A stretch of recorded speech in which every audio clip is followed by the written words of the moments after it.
शासनोन्नतिधरा पूज्य उपाध्यायका श्री सिद्धांत सुपाठिका मुनिवरा रत्नत्रयराजका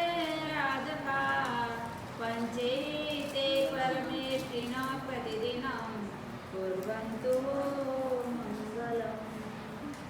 सीताचलगिरि नमो नमो विमलाचलगिरि नमो नमो शत्रुंजयगिरि नमो नमो वन्दनो गिरिराजने वन्दनो गिरिराजने नीतिसुरेश्वर नमो नमो हर्षसुरेश्वर नमो नमो महेन्द्रसुरेश्वर नमो नमो वन्दनो गुरुराजने वन्दनो गुरुराजने मंगलप्रभासुरि नमो नमो अरिहन्तसिद्धसुरि नमो नमो हेमप्रभसुरेश्वर नमो नमो वन्दनो गुरुराजने वन्दनो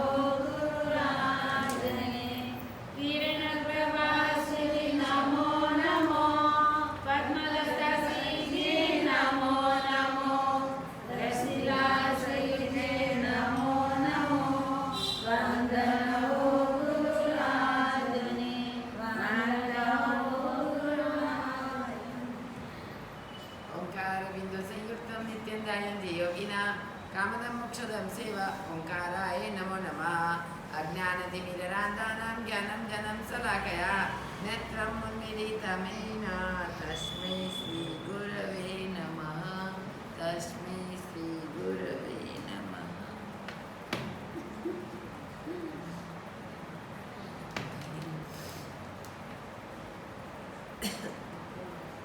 अपने को तत्वार्थ सूत्र लास्ट बाद में विवेक कुमार एक दिन है यानी कि तत्वार्थ श्रद्धा नाम सम्यक दर्शनम यानी कि 9 तत्वों ऊपर जो अपन लोग श्रद्धा रखते हैं तो ही अपने को सम्यक्त्व की प्राप्ति होती है।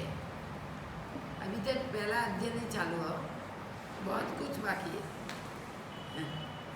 पहले 9 तत्वों के ऊपर श्रद्धा यानी कि अपने को जन्म और मृत्यु और बीच वाला अपने को जीवन मिला है। जन्म होने के बाद जीवन में क्या करना है वो पहले सीखना है। जन्म निश्चित है, मृत्यु निश्चित है, लेकिन जीवन को सजाना, जीवन को सणगाना, जीवन को एक अलग बनाना वो अपने हाथ की बात है। जन्म कब हो सकता है वो कोई हाथ की बात नहीं, मृत्यु कब आएगी वो किसी को हाथ की बात नहीं, लेकिन जीवन को बदलना, जीवन को अच्छा बनाना वो अपने हाथ की बात है। अपन लोग कैसा बनाना जीवन को वो अपने को विचारना है। तो सबसे पहले जीवन चक्र में क्या होता है, 3 योगों का समावेश होता है तो ही अपना जीवन चक्र चलता है। 3 योगों के बिना अपना जीवन चक्र नहीं चलेगा। कौन से 3 योग?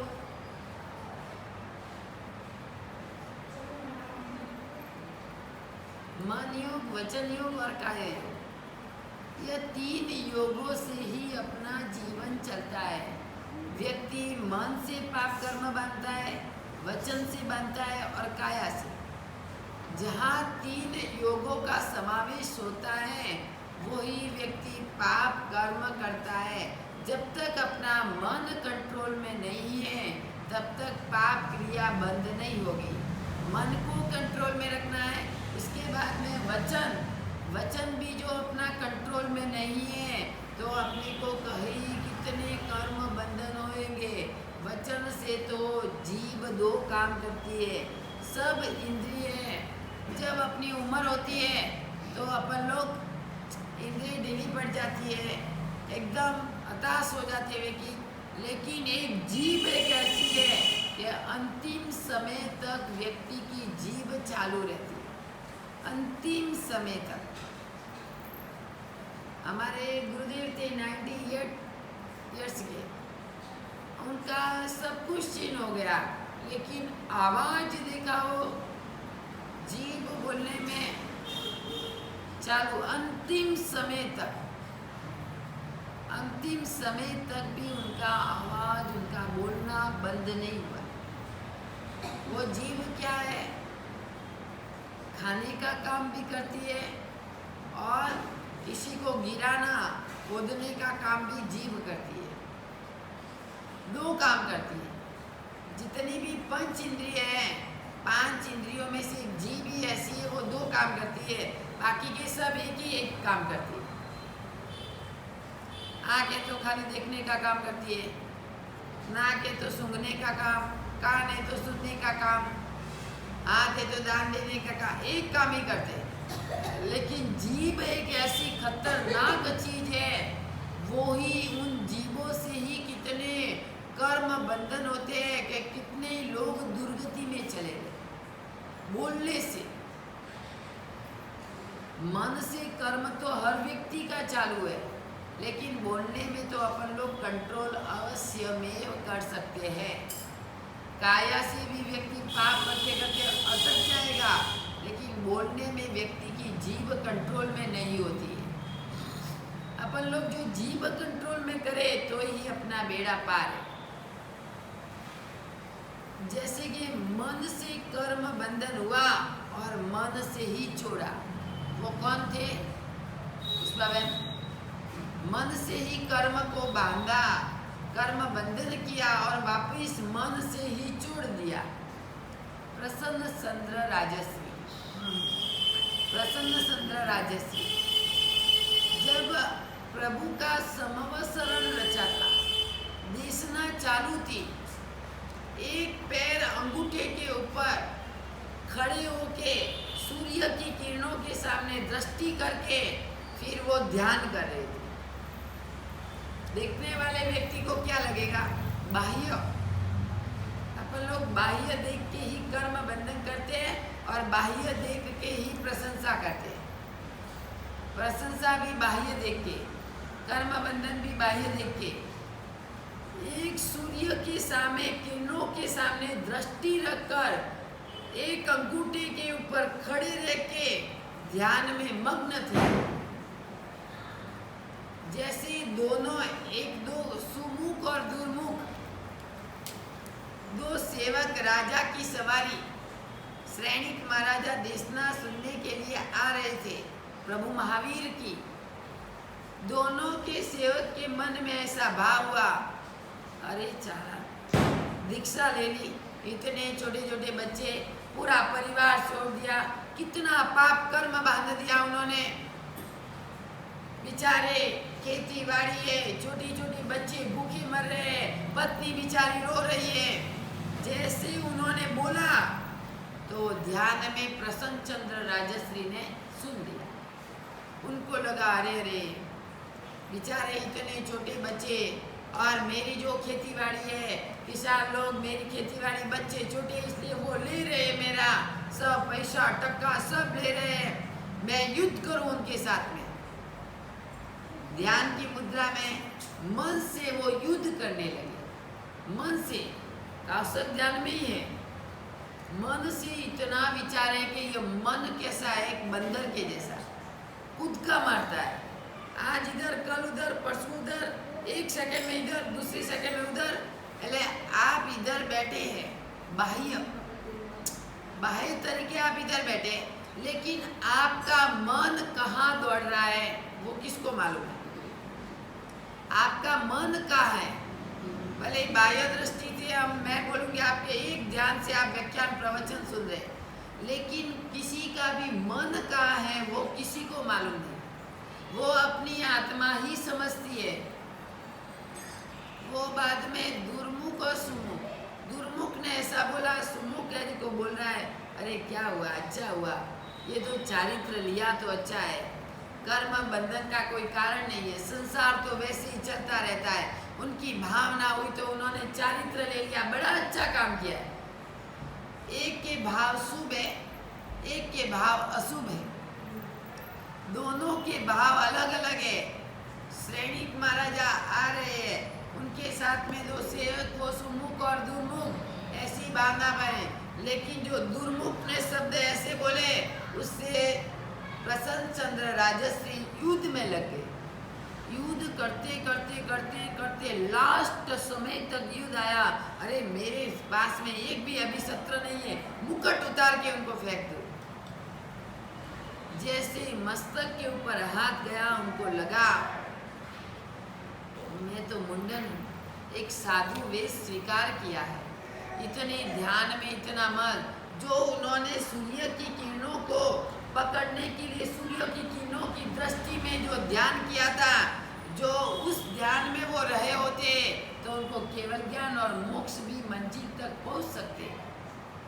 लेकिन उनका भाव ऐसे, फिर भी भाव इतने चढ़े हुए, इतने खराब भाव चढ़े हुए। मस्तक में जैसे उनका हाथ आया तो उनको लगा मैंने बहुत बुरा काम किया, धिक्कार है।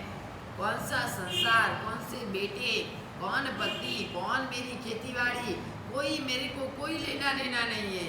मैंने तो ध्यान स्वीकार किया, चारित्र जीवन स्वीकार किया, और अंत समय में मेरे को कर्म खपाना है, और मैंने क्या कर लिया। जैसे श्रेणी का राजा भगवान महावीर के सामने देशना सुनने के लिए बैठे, भगवान महावीर को बोले प्रभु हम लोग आ रहे थे तो इतनी ध्यान मुद्रा में बैठे हुए प्रसन्न चंद्र राजश्री अभी मरे तो कहाँ जाए। प्रभु बोले 7वीं नरक। 2 मिनट 5 मिनट वापस हुई, पूछा कहाँ जाएंगे मर के, 6ठी नरक। थोड़ी देर में 5वीं नरक, 4थी, 3री, 2री, पहली देवलोक। अरे ये क्या, 10 मिनट के बाद बुझा दोगे देवदुंदुभी आकाश में केवल ज्ञान की प्राप्ति। ये मन कैसा विचार करे। सैनिक महाराज ने बोला भाई अभी तो प्रभु आपने बोला नरक में, फिर बाद में देवलोक आ गया, देवदुंदुभी आकाश में बच गई। बोले किसकी देवदुंदुभी है, तो प्रसन्न चंद्र राजश्री को केवल ज्ञान। और वही प्रसन्न चंद्र राजश्री परसदा में आके कपड़ा दिया, परसदा में आके बैठ गए। सैनिक महाराजा को प्रभु ने बोला वही प्रसन्न चंद्र राजश्री देखो, केवल ज्ञान की मुद्रा में केवल ज्ञान हो गया है, और आके बैठ गए परसदा में। सैनिक महाराजा के ये कैसे हो सकता। अपने को भी लगेगा 1 सेकंड में तो प्रभु ने बोला था 7वीं नरक, और 7वीं नरक का कर्म बंधन किया हुआ 1 सेकंड में ही नष्ट हो गया, और सीधे केवल ज्ञान। मन कितना खराब है। मन से व्यक्ति कई प्रकार के कर्म बंधन कर सकते हैं। जैसे कि तंदुला मच्छ होता है, और समुद्र में बड़ा माछला होता है। तंदुला मच्छ माछली के पापड़ के ऊपर बैठता है। ये आँख की जो पापड़ होती है ना, उसके ऊपर बैठता है इतना छोटा सा मच्छर, तंदुलिया मच्छ बोलते हैं उनको। वो विचार करता है अरे यह कितना पागल है, कितने मच्छ आते हैं, मछली आते हैं, खाता नहीं है, कितना। मैं तो हो तो एक चटाका में सबको मार दूं। वो तो खा रहा है, पाप कर रहा है, फिर भी जो मच्छ है उन्होंने मन से विचार किया है, फक्त मन से, तो वो मर के 7वीं नरक में। जो मच्छ है वो मर के पहले नरक। जो भी अपन लोग मन से जो कर्म बंधन करते हैं उनको ज्यादा कर्म बंधन है। वचन से बोल के तो व्यक्ति 1 सेकंड में सुधर भी सकता है कि भाई मैंने आपको बोला, बहुत बुरा हुआ, बहुत खराब हुआ, मेरा भाव नहीं था बोलने का, मैंने बोल दिया, पश्चाताप किया, वो रोएगा, चरणों में गिरेगा, तो उनका कर्म क्षय हो सकता है। लेकिन मन से बांधा हुआ कर्म कभी नहीं छूटता, वो नरक तक ले जा सकता है। वो ही प्रचंड चंद्र राजश्री मन से कर्म बंधन किया था और मन से ही छोड़ दिया। प्रभु ने बोला, एक सेकंड में उनको विचार आया, संसार में युद्ध करने के लिए छोटे बच्चों के लिए, मेरे बच्चे छोटे हैं, कौन युद्ध करेगा, मेरा सब खा लेंगे, वो कर लेंगे। तो एक क्षण में उनको ऐसा विचार आया और एक ही क्षण में अच्छे विचार आ गए। जैसे सुमुख ने बोला तो अच्छे विचार थे उनके, और दुर्मुख ने ऐसा शब्द बोला तो उनके एक शब्दों से, अपने को भी कई व्यक्ति शब्द बोलते हैं, वो एक शब्द अपने कान में जब सुनाई देता है तो अपने को गुस्सा आता है। पहला गुस्सा कहाँ आता है? मन पे, मन में आता है। किसी ने भी, एक व्यक्ति अपने को एक शब्द बोल के गए, अपने को मन में इतना गुस्सा आएगा, इतना गुस्सा आएगा, अपने को ऐसा लगता है कि क्या बोलूं और क्या करूं, उनको मारूं या क्या करूं, मन में हुआ है। फिर भी वो बोल रहा है तो फिर अपना वचन खुल गया, आप भी बोलने लगे। पहले मन से कर्म चालू हुआ आपका, फिर वचन के ऊपर आया, वचन के बाद आपने बोला, फिर भी वो नहीं मानता, फिर काया से आपने एक थप्पड़ मारी। पहले हर व्यक्ति मन से कर्म बंधन करता है। कभी भी आपको क्रोध आता है तो पहले मन में आता है, मन में व्यक्ति बहुत सहन करता है, आखिर में एक दिन उनको सहन नहीं होता है तो फिर वचन से वो बोलेगा, वचन से भी वे सामने वाला व्यक्ति नहीं मानेगा तो फिर आप काया से उनको थप्पड़ मारेंगे। इन तीनों प्रकार के योग से ये जीवन का एक चक्र है। जब अपना जीवन चक्र चलता है तो इन तीनों के कारण ही चलता है, मन, वचन और काया। जो ये तीन नहीं होते तो अपना जीवन चक्र भी नहीं चलेगा। हर व्यक्ति, किसी को कम क्रोध, किसी को ज़्यादा, किसी को और ज़्यादा, किसी को आता भी नहीं है। शायद कितना 1 घंटा बोलो उनको, बोलते रहो, उनको कोई असर ही नहीं। उनको लगता है अरे किसको बोला है, कोई बात नहीं, ये तो जड़ पदार्थ है। जड़ है तो फिर अपन चेतन के ऊपर इतना क्यों भाव ऐसे रखते? जड़ है, ये शरीर जड़ है, आत्मा चेतन है, लेकिन जड़ की जो शब्द अपन लोग मुंह से बोलते हैं वो जड़ के ऊपर असर नहीं होता, आत्मा के ऊपर असर होता है। शब्द तो जड़ है तो ये जड़ के ऊपर असर, जड़ शब्दों के ऊपर क्यों असर करने? चाहे कितना ही बोलो, कैसा ही बोलो, अपने को क्या लेना देना है? आप ही जो समभाव रखेंगे तो ही आपको फायदा है। शास्त्र में लिखा है मन में भी क्रोध नहीं। वचन से ज्यादा तो मन के कर्म बंधन ज्यादा है। वचन से तो क्रोध आया, बोल दिया आपने, एक क्षमा याचना की, स्वीकार कर लिया, भूल को स्वीकारा, आपका कर्म खप जाएगा। लेकिन मन में आपको उसके प्रति वैर है, जो मन के अंदर का वैर नहीं जाएगा तो अपनी दुर्गति। भले आप ऊपर से उनके साथ अच्छे बोलते हैं, अच्छा व्यवहार करते हैं, उनके साथ सब कुछ करते हैं, लेकिन मन में उस व्यक्ति के प्रति अपने को डंक है, वैर है, तो अपन लोग गए। इससे अच्छा तो वचन से बोलना अच्छा। वचन से बोले, अंदर कुछ नहीं है, अपने को कोई तकलीफ नहीं। वचन से बोल के क्षमा याचना की, शरणों में गिरे, आंख में आंसू पड़े, बहुत पश्चाताप हुआ, कर्मों का क्षय हो गया। लेकिन बंध से बांधा हुआ कर्म कभी क्षय नहीं होता। वो व्यक्ति तो प्रसन्न चंद्र राजसी इतने महात्मा बड़े थे, अरे आवाज बंद करो, मन से कर्म बंधन किया था और मन से ही वापस छोड़ दिया। तो अपने को भी ऐसे ही बोलने में, चलने में ऐसे ही विचार करना है, किस प्रकार बोलना, कैसे बोलना, काया से पाप नहीं करना। इस प्रकार तीनों योगों का त्रियोग मिला के अपने को विचार करना है। दूसरे नंबर में वचन योग। वचन योग से अपने सामने वाला व्यक्ति जो महात्मा क्यों नहीं हो, महात्मा हो, महात्मा भी अपने को, चलो कि गुरुदेव ग्रस्त जीवन को भी दो शब्द बोल दे तो गुरुदेव को क्षमा याचना करनी बहुत जरूरी। इसलिए पहले नंबर में जीभ को काबू में रखना। जब तक अपन लोग जीभ को काबू में नहीं रखेंगे तब तक कोई फायदा नहीं। सब जगह व्यक्ति की जीभ ही मारती है। जीभ से ही अपना व्यवहार पूर्ण होता है, जीभ से ही व्यवहार बिगड़ता है, जीभ से ही जीवन बिगड़ता है और जीभ से ही परिवार में जो प्रीति है वो टूट जाती है। एक जीभ, उसको हाड़का है, हड्डी भी नहीं है एक भी, फिर भी इतना शब्द ऐसा बोलती है कि एक शब्द जो व्यक्ति के अंदर को बोला तो व्यक्ति को वो शब्द तीर की जैसे चुभ गया और वो शब्द का वैर वो व्यक्ति अवश्य में सामने वाले व्यक्ति का वैर लिए बिना वो नहीं रहेगा। जो आप बोले ही नहीं, बोलते ही नहीं है तो फिर कौन लेगा?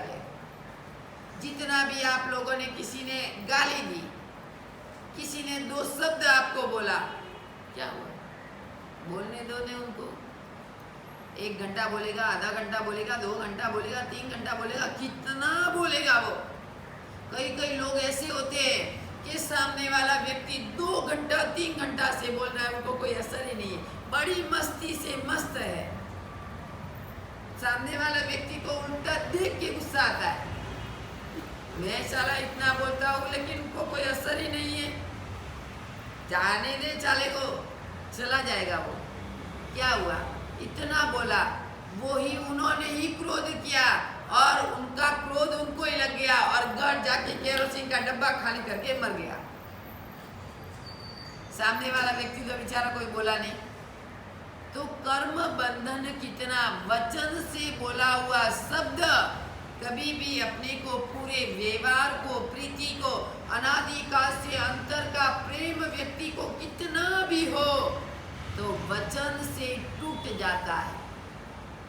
अपन लोग भाई भाई को इतना प्रेम है, एक दूसरे रह भी नहीं सकते, फिर भी वो उनका प्रेम तोड़ाना तो 1 सेकंड का काम है। ईर्ष्या हर व्यक्ति को होती है, प्रेम तोड़वाना 1 सेकंड में मैं आपका तोड़वा सकती हूँ, 1 ही सेकंड।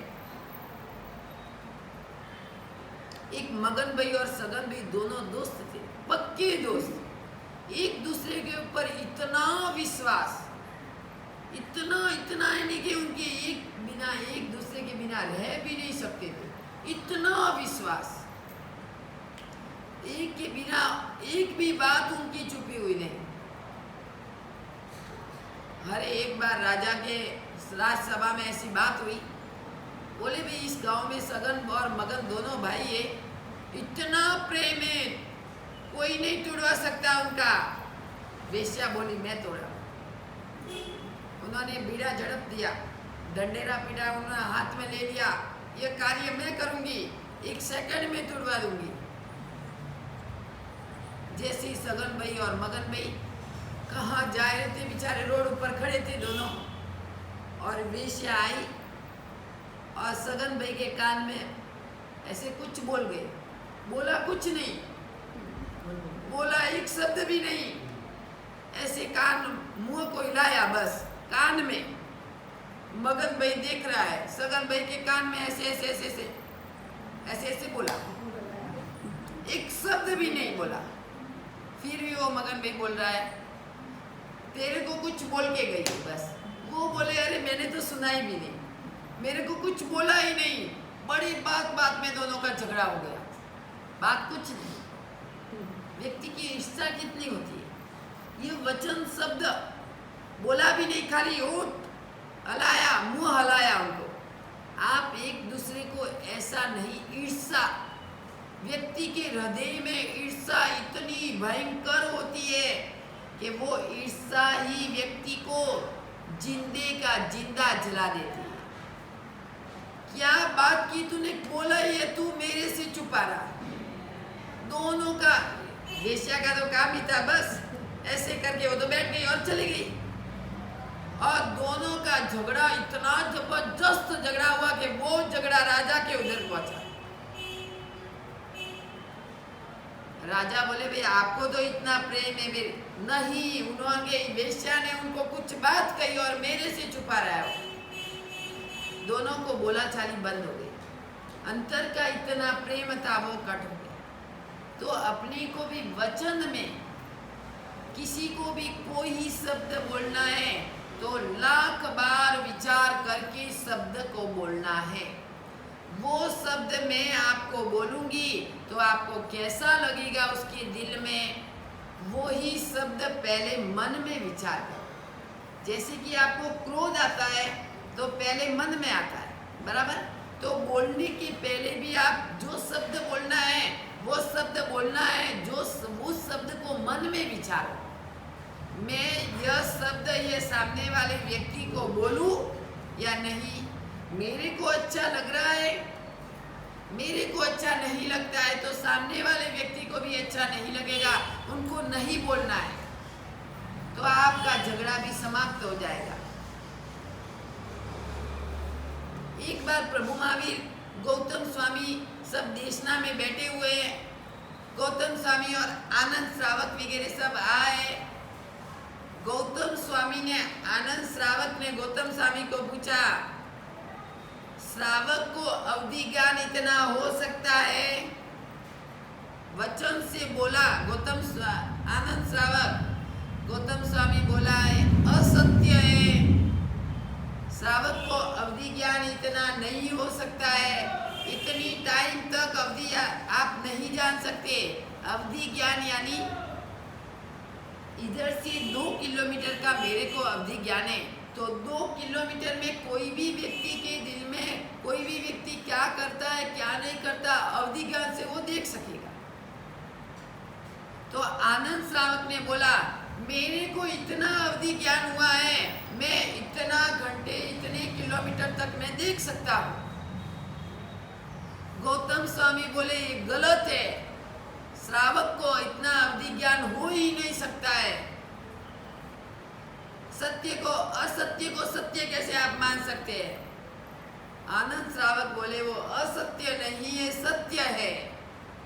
असत्य को मैं सत्य नहीं मान रहा हूं, मुझे दिखाई देता है इतना। जैसे प्रभु महावीर को 3 ज्ञान के धनी थे, गर्भ में थे, तभी उनको लगा कि माता को दुख नहीं होना चाहिए। फिर माता दुखी हुई तो प्रभु महावीर ने वो भी देखा माता दुखी हो रही है, इसलिए वापस मैं हलन चलन में चालू कर दूं। 3 ज्ञान के धनी गर्भ में से ही थे प्रभु महावीर, और भगवान तो पूरे तीनों लोक का अवधि ज्ञान है उनको। तीनों लोक में व्यक्ति क्या करता है, पाप करता है, क्या करता है, क्या नहीं करता, वो सब देखते हैं। और जब दीक्षा लेते तो मन प्रेम ज्ञान भी होता है। मन प्रेम ज्ञान से सब लोगों के मन की बातों को भी प्रभु जानते थे। फिर भी प्रभु के सामने आप पाप करके जाएंगे तो भी प्रभु आपको बोलने वाले नहीं है कि आप तू पाप करके आया है, मेरे दरबार में तेरा स्थान नहीं है, निकल जा तू इधर से।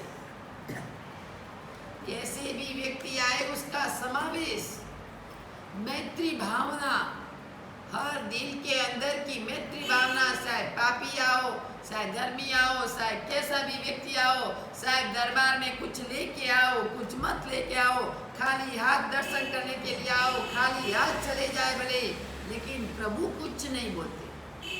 सबका समावेश प्रभु ने किया, वो ही है सच्ची मित्रता, मैत्री भाव।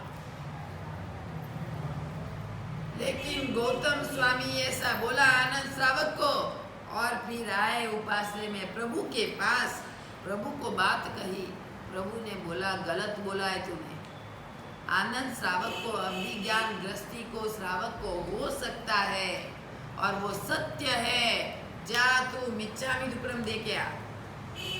4 ज्ञान के धनी, द्वादश सांगी की रचना करने वाले ऐसे गुरु गौतम, प्रभु ने बोला गलत है, वचन से कर्म बांधा है तो वचन से ही खपाना पड़ेगा। वचन से ही छोड़ना पड़ेगा। तू जा अभी का अभी और आनंद श्रावक के चरणों में जाके तू मिच्छामि दुक्कडम क्षमा याचना कर। तहति गुरुदेव, चाहे प्रभु को, गुरु को, गौतम स्वामी तो वैसे ही प्रभु के चरणों में चलने वाले थे, समर्पित थे पूरे, और प्रभु को बोले हाथ जोड़ के, प्रभु मेरी भूल हो गई, मैं अभी का अभी जा रहा हूँ। एक सेकंड ही खड़ा नहीं हुआ और वापस आनंद श्रावक के उधर गए घर। आनंद श्रावक को बोला भाई मैंने मिच्छामि दुक्कडम, मैंने जो सत्य असत्य बोला था। आनंद श्रावक के बोले कोई बात नहीं, मिच्छामि दुक्कडम क्षमा याचना मेरे को करना। इसलिए ही तो वचन से बांधा कर्म और वचन से ही छोड़ा गौतम स्वामी और आनंद श्रावक। मन से बांधा और मन से छोड़ा प्रसन्न राजश्री। आप लिखो, कभी भी आपके प्रश्न आ सकते हैं। मन थी बांध्या ने मन थी छोड़्या, प्रसन्न राजश्री। वचन थी बांध्या ने वचन थी छोड़्या, ये आनंद श्रावक गौतम स्वामी। अभी अपने को एक काया से कर्म बंधन किया और काया से ही छोड़ा। सैनिक महाराजा के चरित्र में आता है अर्जुन माली का दृष्टांत। अर्जुन माली दिन की 7 हत्या करता था। कितनी? 1 नहीं, 2 नहीं, 3 नहीं, 4 नहीं, 5 नहीं, 6 नहीं, 7। 6 पुरुष और 1 स्त्री, रोज की 7 हत्या। सैनिक महाराजा के चरित्र में लिखा हुआ अर्जुन माली का दृष्टांत।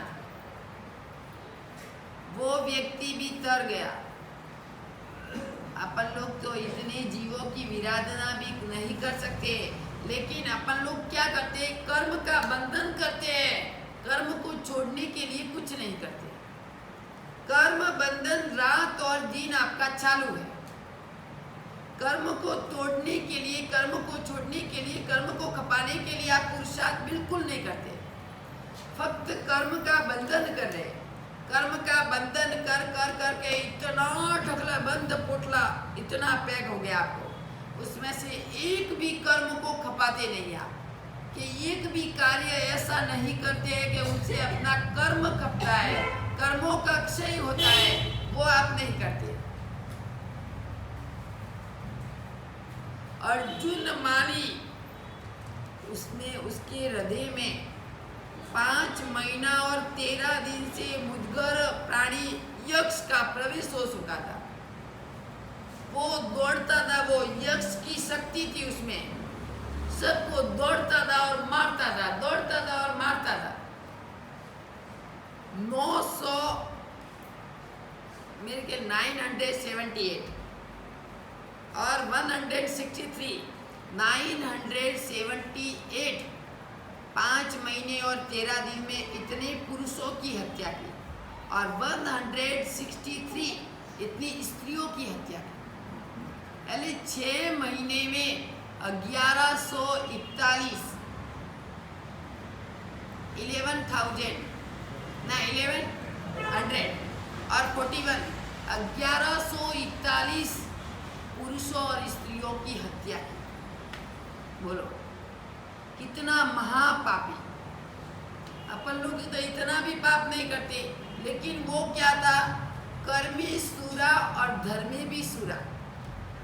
कर्मी सुरा यानी कर्म बांधवा में, कर्म बंधन करने में भी बहुत पराक्रमी और कर्म को छोड़ने में भी बहादुर पराक्रमी।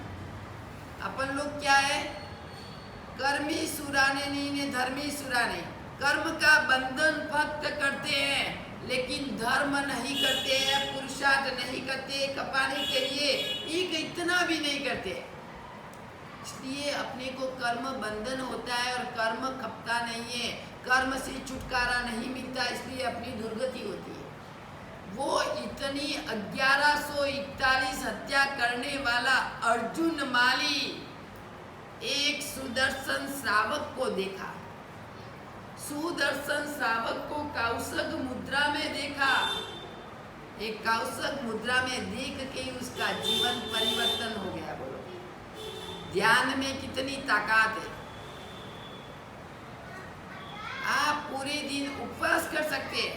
मैं आपको बोलूं कि रोज 40 लोगस का कौसर करो, नहीं करोगे, बहुत कठिन लगेगा आपको।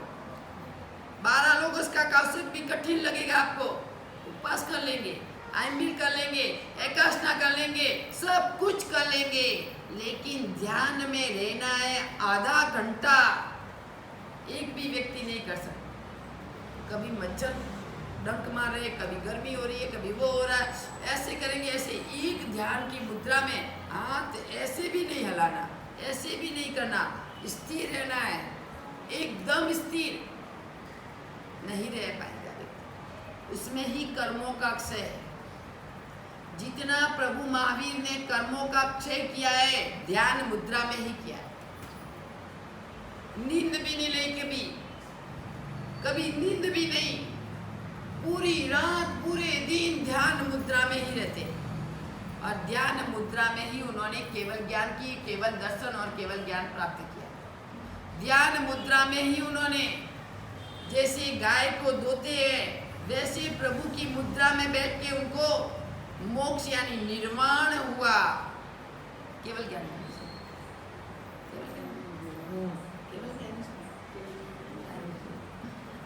केवल ज्ञान की प्राप्ति हुई उनको। ऐसे बैठ के गाय को धोते, ऐसी एक्शन में बैठ के उनको, वो भी ध्यान है एक प्रकार का। आप वज्र आसन में बैठ के भी ध्यान कर सकते हो, आप पद्म आसन में भी ध्यान कर सकते हो, हर मुद्रा में व्यक्ति ध्यान कर सकता है। एक पैर के ऊपर खड़े रह के भी ध्यान कर सकते हो। कई व्यक्तियों को ऐसा ध्यान होता है, जब तक एक धूप की धारा जलेगी तब तक मेरा कौशक ध्यान, जब तक एक दीपक जलेगा तब तक मेरा कौशक। ऐसे अभिग्रह करने वाले बहुत व्यक्ति हैं। तो अपनी को भी 300 वर्ष पूर्व की बात है। यशो अवधूत, मेरे ख्याल है यशो विजय जी महाराज साहब, आनंदगंज जी महात्मा, 300 वर्ष पुरानी बात। इतनी ज्ञान मन एकाग्रित, इतना एकाग्रित था। एक श्लोक यानी एक शब्द आपने बोला तो उसका पूरा श्लोक वो बोल सकते थे। एक के हाथ में एक कटोरी दी, 50 जन व्यक्ति को खड़ा किया, आपके हाथ में का 50 के हाथ में कटोरी, यानी कि क्या बोलते हैं आप मारवाड़ी में, बाटकी, कटोरी दी, और एक डंडी दिया उनके हाथ में, एक डंडा। उन कटोरी, पहली कटोरी का आवाज एक बार 50 से 50 व्यक्तियों का आवाज उन्होंने सुन लिया।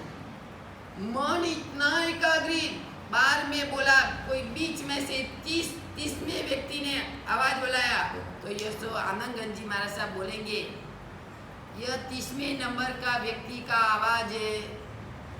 इतनी ज्ञान, इतना मन, इतना एकाग्रित, मन में बिल्कुल कोई दूसरी बातें ही नहीं, दूसरा कोई कचरा नहीं, डस्टबिन भरा है तो शुभ विचारों से ही भरा है। इतना ज्ञान। एक नंबर के व्यक्ति ने डंका मारा तो वो बोलेंगे, एक नंबर के व्यक्ति का आवाज है कटोरी का, बोलो। कितना एकाग्रित मन होगा। मन जितना कंट्रोल में उतना ज्ञान अपने को ज्यादा है। आप बोले ना हमारे को याद नहीं होता है, याद कैसे होगा? इधर उधर अपना मन फिरता है हर व्यक्ति का। अरे आप को चाहे हम कोई भी हो, इधर उधर मन व्यक्ति का फिरेगा तो याद कभी नहीं होगा। जब भी आप याद करने बैठो, यह एक गुरु का स्थान है। ये पुस्तक क्या है? गुरु का स्थान है। उनको गुरु की तरह मानो। आप जैसे ही आप याद करने घर में भी बैठो, पहले गुरु वंदन करो, उनके आशीर्वाद लो, मस्तक पे चढ़ाओ, फिर आप याद करना शुरुआत करो। फिर बाद में मेरे को बोलो याद होता है या नहीं होता। हम लोग जब छोटे थे, मैं जब भी पाठशाला जाती थी, पहले 51 खमासना, 51 लोग नौकार वाली गुरु वंदन करके जैसे याद किया 48 मील में तो 40-50 लोग एक खनखनाहट पंडित जी को बचपन से ही पंडित जी के पास में ही पढ़ेगी। 12 साल की उम्र में इतना पढ़ा, वो ही पढ़ाई आज दिन तक वही। छोटी उम्र में बचपन में पढ़ाई की हुई कभी जीवन में जाता नहीं, याद किया हुआ जीवन में कभी नहीं जाएगा, एक भी गलती नहीं। दीक्षा लेने के बाद हमारा नियम होता है, पंडित जी के पास वापस सूत्र देना पड़ता है। नौकार से पंच प्रतिक्रमण, पंडित जी लेते गए, हम बोलते गए, लेते गए, बोलते गए, एक भी गलती नहीं है, कैसे निकाल गया? अरे भाई हम लोगों ने तो पंडित जी के पास ही पढ़ाई की है, गुरु के पास। अभी साउथ में पढ़ाई नहीं, इसलिए तो साधु साध्वी का विचरण साउथ में कम होता है।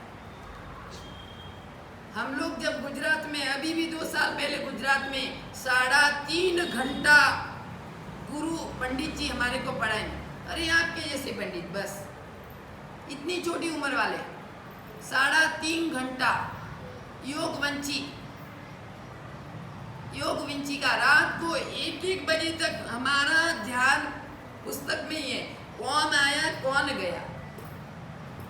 अरे पढ़ेंगे तो किसी ने टच किया तो हम ऐसे हो जाएंगे, ये कौन आया, कौन वंदन करता है, कौन जाता है, कौन बोलता है, कौन चाहता है, किसी के ऊपर ध्यान ही नहीं। पढ़ाई में जब भी बैठो आप ध्यान मत रखो, इधर उधर ध्यान रखेंगे तो आपकी पढ़ाई कभी नहीं होगी।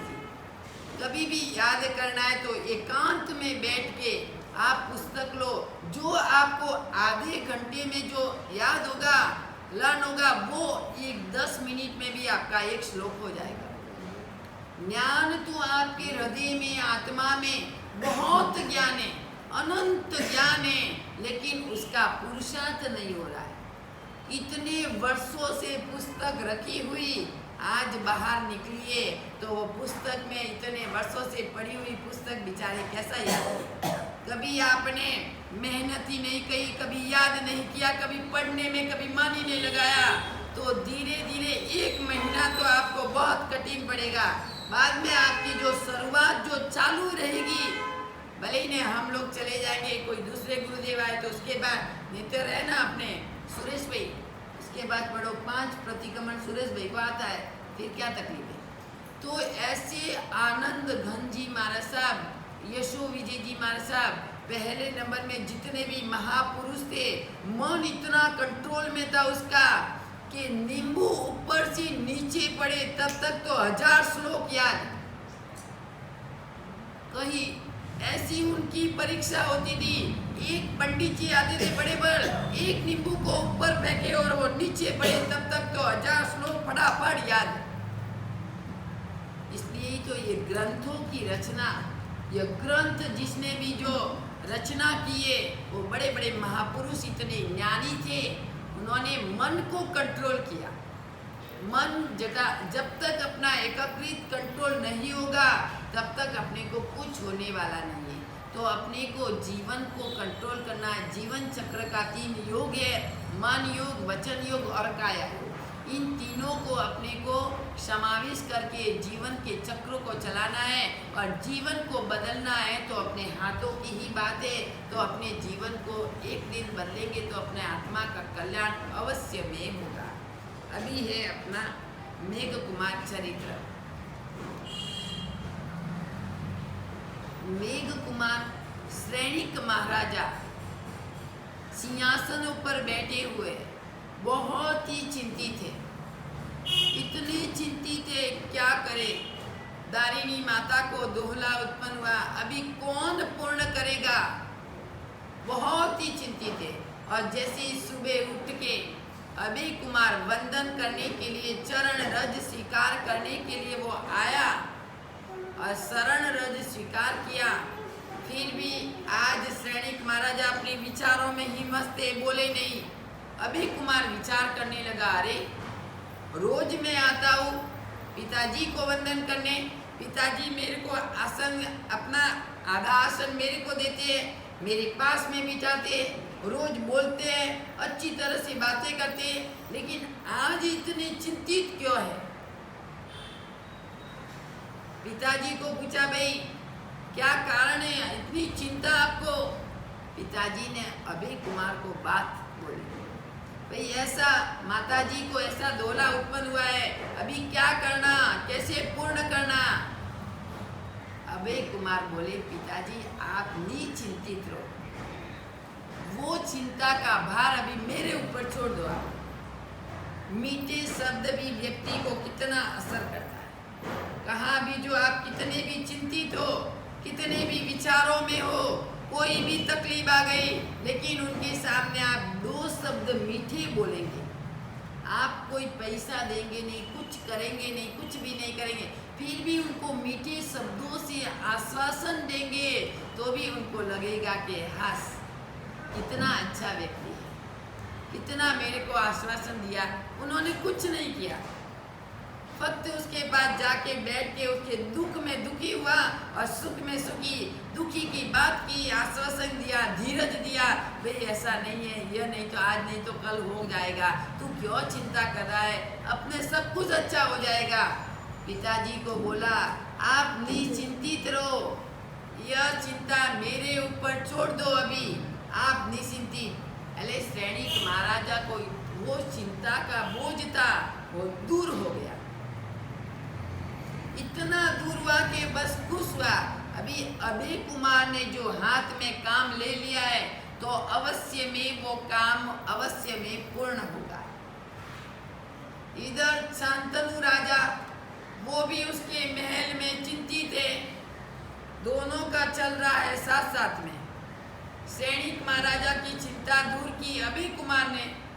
अभी शांतनु राजा भी महल में, रूम में इधर से इधर आटा लगा रहा है, इधर से इधर घूम रहा है, नींद नहीं आ रहे। सत्यवती को भूलना चाहते हैं, फिर भी वो सत्यवती भूली नहीं जा रही है। सत्यवती को प्राप्त करने के लिए शांतनु राजा गए थे, लेकिन देखो एक नाविक भी कितना भयंकर है, उनकी भी इच्छा कितनी बड़ी है। मेरी बेटी सत्यवती का हाथ आप स्वीकार करेंगे, लेकिन एक शर्त, जो भी मेरी बेटी सत्यवती का हाथ स्वीकार करेंगे, राजगादी मेरे सत्यवती का पुत्र होगा, वो ही प्राप्त करेगा। दूसरे आपके गांगे का पुत्र, भीष्म पितामह का पुत्र, उसको राजगादी नहीं, आपको गांगे पुत्र ऊपर प्रेम है, इसलिए उसका पुत्र राजगादी प्राप्त कर लेगा, मेरी सत्यवती आपको नहीं मिलेगी। शांतनु राजा बोले, ऐसा कार्य तो कभी नहीं हो सकता, आज भी नहीं, कल भी नहीं और बाद में भी नहीं, ऐसा कार्य मैं करूंगा ही नहीं। आप भूल जाओ, बैठे रहो, आप मेरे को नहीं चाहिए सत्यवती, लेकिन राजगादी तो मेरा बेटा गांगे पुत्र वो ही स्वीकार करेगा। अभी घर आके वो भूलने के लिए बहुत बहुत कुछ कर रहा है, सत्यवती को भूलने के लिए मेहनत कर रहा है, पुरुषा मन में से निकालने की कोशिश कर रहा है, लेकिन निकलती नहीं है। इतनी रूप की अंबार है सत्यवती। अभी वो गांगे पुत्र बेचारा चिंता कर रहा है, पिताश्री क्यों इतने चिंतित है? मंत्री को बोला, भाई तू जा।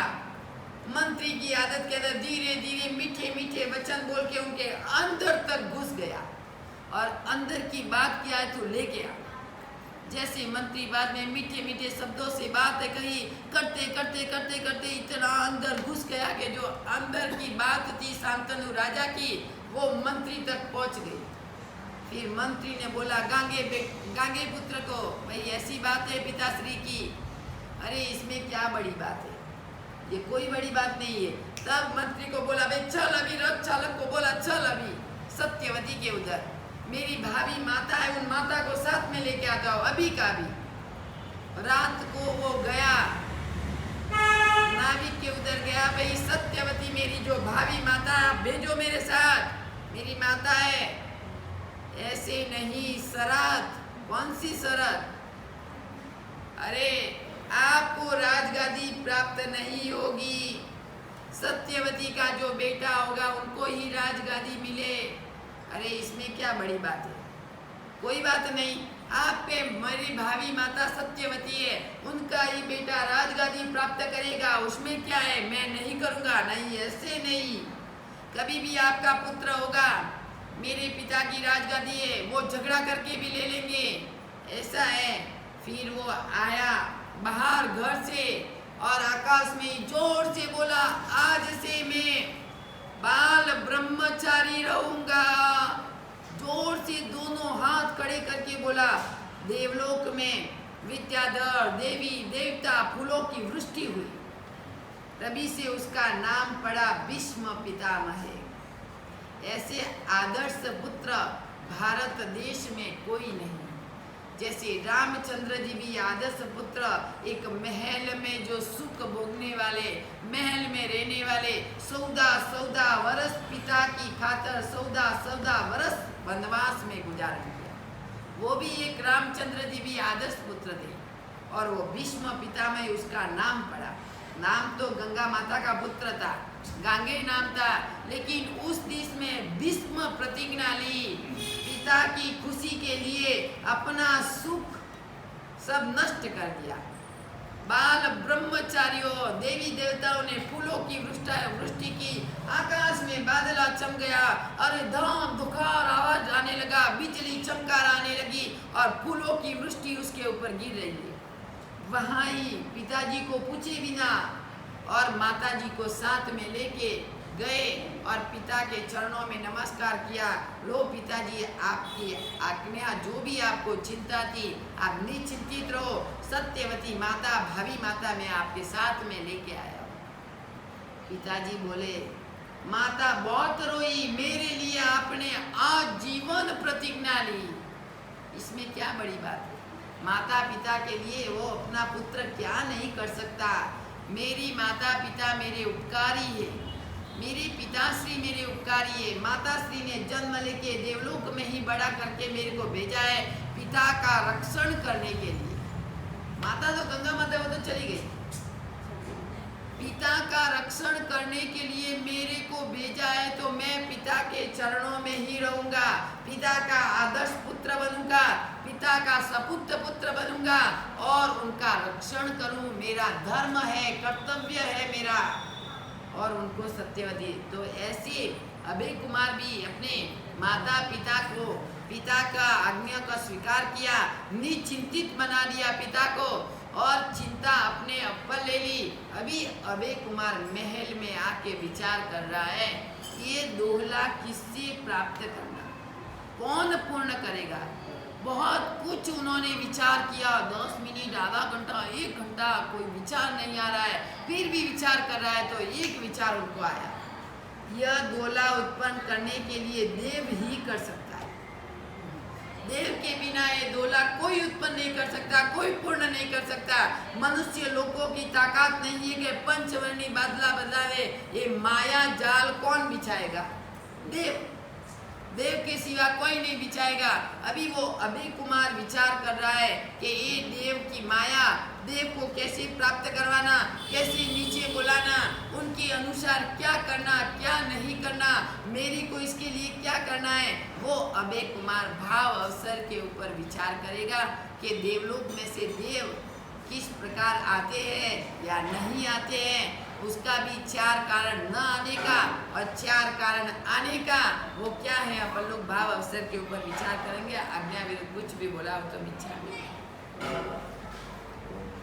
क्या। कल मैंने आपको ऐसे बताया, आज ऐसे करो, श्वास ऊपर लो और धीरे धीरे श्वास छोड़ते टाइम ओम का उच्चारण करो। पहले श्वास खींचो, फिर श्वास को छोड़ो, उसके साथ ओम का उच्चारण।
विमल भाई बोलो,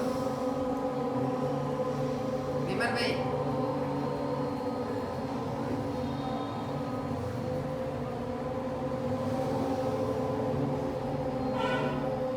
अभी तो 2 मिनट ही आपका ध्यान हो रहा है, 5 मिनट तो बहुत बड़ी है।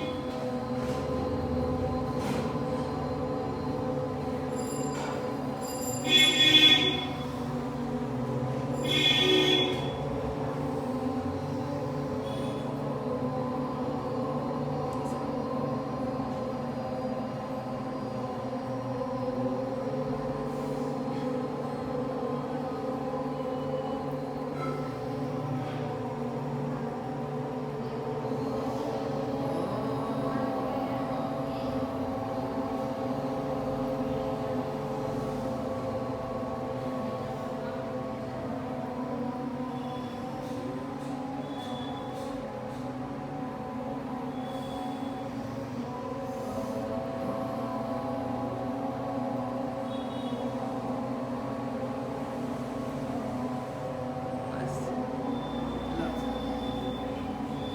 3 मिनट हुई हो, 3 मिनट, कोई बात नहीं। कल से 4 मिनट होगी, बाद में 5 मिनट होगी। यह 5 दिन तक हो जाए, फिर मैं आपको अनुविलोम और कपालभाति यानी कि सांस की क्रिया लेने के लिए आपको तकलीफ नहीं पड़ेगी, इसलिए अनुविलोम और कपालभाति दोनों करना है। एक चीज़ आप करेंगे तो आपको बहुत अच्छा लगेगा। साथ में ध्यान भी अपने को चाहिए, ध्यान से अपना जीवन एक अच्छा बनता है और अपने को मोक्ष मंजिल तक पहुँच